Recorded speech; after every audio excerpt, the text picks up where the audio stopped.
Welcome back. Do you remember Nancy Reagan's Just Say No campaign? It's taken a long time, but apparently it has worked in a big way. According to the Centers for Disease Control and Prevention, since 1991, teenagers grades 9 through 12 have sex is down 39.5% from 54% in 1991. The numbers of teens using drugs like cocaine and heroin is down over 22% since 2007. But on the other hand, the number of teens who say they have been bullied at school is up 19% since 2009, and the numbers of kids who say that they're depressed is up from 28.7% in 2007 to 31.5% now. Joining us for more are PJ Brooks from First Step and Dr. Eddie Renier, our psychologist in Sarasota. And PJ, I'll start with you because you said something in Taylor's story that caught my attention, that at this stage you have at least one drug and alcohol counselor in Sarasota High School and other schools around here. But I would imagine a lot of districts, school districts in Florida, you can't say the same thing. You can't, and it's unfortunate. We've really worked. Our organization made a commitment that this was something that the school wanted, and we wanted to make sure it happened. And it's been wildly successful in terms of the reduction in suspension and expulsions, and actually the kids being able to access care. And you know, it's a model. I think that it's not First Step's model because it's a model that's being used in other parts of the country that I think could easily be replicated around the state. Dr. Renier, what profound difference can that make in a young person's life? It can be everything. Children look for guidance, they look for mentorship. And if there's a person trained in the psychology of a child around, that kid is going to gravitate to that person and talk to them and bond with them. Then they're going to get accurate information about themselves, about their growth patterns, what's going on in their lives. And that information often can make a difference in what kind of decisions they make. So this is really critical. Broad question, the numbers that we suggested that drug and alcohol use are down, but depression and bullying are up, does that surprise you in any way? Well, our world has changed. Kids are developing much slower. They're less sophisticated. We're also living in an age of information, so at a fingertip, pushing a button, they can get information on all sorts of things. Sex, drug use, number of suicides. They're all infinitely more informed about those things. At the same time, they're the most cut off socially, that their friends are on some sort of, it's a text pattern rather than a real human being. Okay, we are just getting warmed up on our conversation, the state of mind of teenagers. It will continue right. Welcome back. We're talking about a new study that shows that sex and drugs are down when it comes to teenagers, but depression and bullying are up. And joining us for more are PJ Brooks from First Step and Dr. Eddie Renier, our psychologist locally. And let's take this one at a time. We saw the dramatic decrease in terms of drug and alcohol use among teenagers since 1991. I half-heartedly joked at the outset, is this because Nancy Reagan's Just Say No to Drugs? PJ, it looks over the long haul that, it's been, drug use has gone down. I'd say that we are seeing some trends in that regard because we're seeing more and more communication about it. But we're also seeing kids are, and it kind of fits with the description of depression, kids are less engaged in the community, so maybe their exposure to things is less because they're not as out in the community as much. They're staying home more, and they're doing things that are home-based or unfortunately phone-based, maybe, smartphone-based. But I think that there is a level of awareness that kids are they're taking it upon themselves to educate themselves. I think they have the mechanism to do so, and I think they're trying to do so as well. But Eddie, teenagers being teenagers, they're prone to be doing stupid things. Well, they do, except it happens in their bedroom, in front of their TV and smartphones. I think that our world's changed, as I was saying before, and one of the ways it's changed is that our kids are more immature. They're more age appropriate. Whereas in the past, we wanted to drive as quickly as possible. We wanted to be at parties. We wanted to drink. We wanted to be like adults. Whereas today, our kids really don't want that. They don't want to learn to drive. And part of it is because we have done a better job parenting.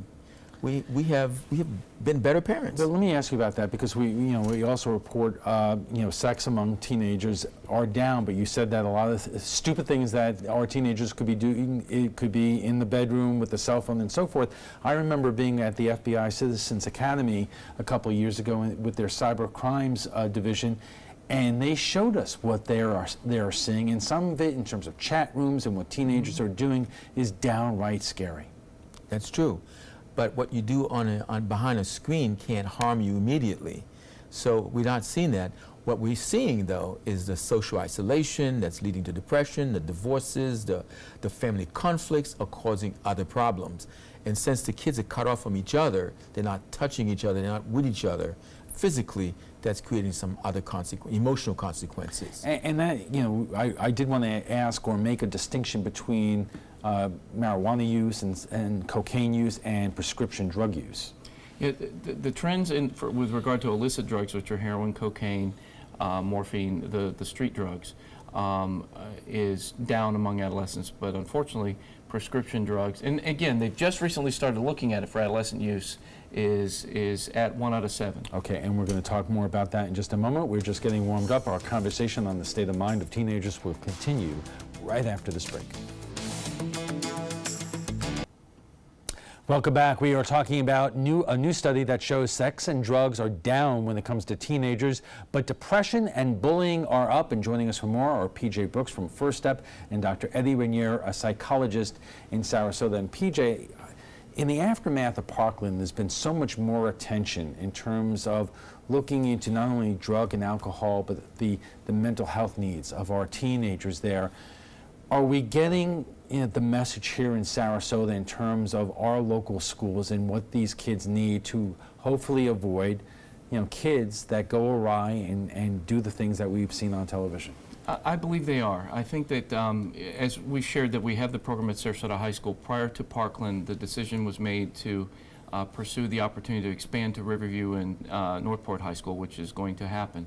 But beyond that, they're also looking at that behavioral health issues are often what drive why kids don't succeed in school, and also why kids often face the challenges that they face that ultimately lead to them blowing up like a bomb on their peers.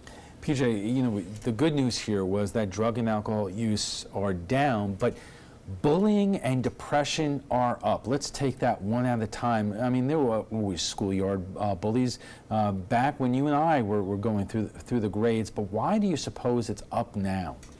Well, because kids don't have experience with each other anymore. It's all on the internet. It's all off social media. It's all Snapchat. And so when they get together, not only do they bully each other online, but when they get together, if you have a depressed child who's angry and something is happening they don't like, then and they're bigger, they can bully. So the opportunity to learn how to do conflict resolution, to talk through problems, that's getting lost. It's more you can go online or you could Snapchat something terrible about somebody and then you're anonymous, you're somewhere else. A lot of people who are writing this, I can almost predict some of the viewer comments that are going to come in tonight and tomorrow, and that is it begins and ends with parents at home, and if you can't raise your children, don't have them. I mean, is it really beginning and ending with the parents, or? I think parents are doing a better job. The parents are being more hovercraft mom. They're following their kids. They're looking at their social media, what they're looking at. The parents are parenting. They're following their kids in cars. They're looking at what they're looking at on TV. They're monitoring better because they have the technology to do that.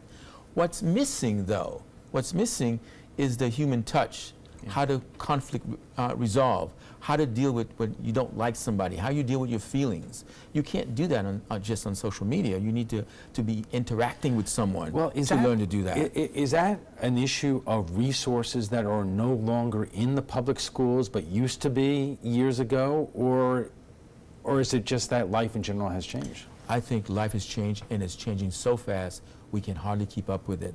In fact, we're going to get to the days where school is virtual, where the kids don't have to go to a building to go to school. They're going to be at home. And that human element I was talking about becomes more and more the forgotten thing. And yet human beings were designed for contact, for touching, for interacting in the way we're doing in the studio, as opposed to talking to each other miles away from each other on a social platform. You're opening up a can of worm here because a lot of people are taking to homeschooling, which may be good for certain reasons, but it has always occurred to me that there is a huge part about going to school, and that is socialization and everything you talk about in terms of conflict resolution. Intelligence without emotionality is a machine. It's dangerous. You need to implement the emotionality, the humanness of us as what makes us different. If we just do intelligence, we just program people with information but no emotionality, we've lost it. PJ, what resources are local schools, not only here on the Suncoast, but from what you see in Manatee and the rest of the Suncoast and around Florida, are school systems putting more resources and more money into drug and alcohol counseling to make sure that these behaviors are that drug and alcohol use do not go back up as you say the trends are?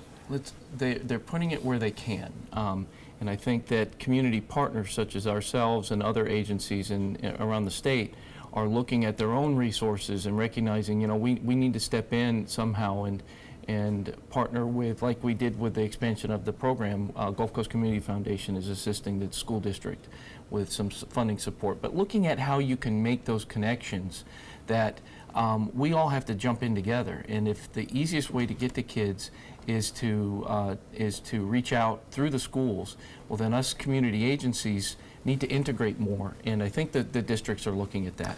Let me ask you both about one other area, because we said sexual encounters among teenagers are down. That's also a good thing, but it also, fewer kids are using safe sex methods, and I would imagine that is problematic in a big way. Well, our kids are much more informed than we are, than their parents are, because we do live in the age of information and they have time, so they spend time learning. But you're right. Sex is going to be less if kids are not together. At the same time, if they're using safe sex, they're not ready emotionally. They're also emotionally undeveloped because of lack of familiarity with each other. So we have major problems that we have to face. So what I like to, when I talk to parents, I said, you have to develop your child intellectually, emotionally, and faith-wise. So you have to create opportunities for kids to meet safely, to interact, to talk, to have conflicts where you can model how to resolve it. They have to also have a belief system that says that we need to be kind to each other, we need to attend and care for each other. So the faith-based part needs to be there, the emotionality needs to be there, and the intellectual development needs to be there. We live in an ever-changing, society where the pace is changing. Both parents are usually working. Does that result in and of itself in terms of less socialization? Because we're talking about after-school activities where kids are going from A to B to C without having enough time to actually slow down for a little bit and see what's important. That is certainly part of it. Clearly, our technology helps us monitor our kids, but it doesn't help us monitor them personally. So leaving a text message for your child to go have a Uber pick them up is not the same as you driving them there and talking to them when they're in the car with you. So we have to learn how to manage our technology better and understand human development better. And I think that part is getting lost. I asked PJ in terms of the resources local schools are putting in terms of drug and alcohol counselors, but what about specifically mental health counselors in our schools? Are there enough resources, and do you see more coming down the pike, so to speak? Well, clearly we don't have enough, and we need far more. We have decimated our mental health care system in this state and in this country. Now the governor has said he has released money for more mental health services. The legislature said they're going to do that. It remains to be seen that they're going to follow through, but we clearly need it. I often quote this statistic that we rank dead last in the entire country in terms of the spending on mental health, and we will see if the legislature backs up that call from the governor in terms of money. But PJ, where do you see this going here? Because we have seen the consequences when everything goes wrong. We live through what our neighbors to the south in Parkland lived through, and that was the consequence of a young man who slipped through a lot of different cracks in the system. Yeah, I think my hope is that we're learning these lessons, and I think people are starting to wake up, and I give a ton of credit to the youth from that school that have really spoke out, not just about guns, but I think it's given a voice to the fact that we do need to have these resources, that these kids need to have that contact. They need to know they have a safe place. Some of the things we're experiencing at Sarasota High, their peers are now referring, because they're worried about their friends, that's phenomenal. That's so positive. It's not a signal that there's more kids with needing help. There are always kids who need help. That it's been there. It's just that now, if we can get them engaged and really work with them and give them a safe place, we change the environment to a much better one. Okay, we have to take a quick break, and we'll be back for final thoughts in a moment. Stay with us. And our guest joining us right now for final thoughts. PJ, what would you like viewers to take away from this study and what it says?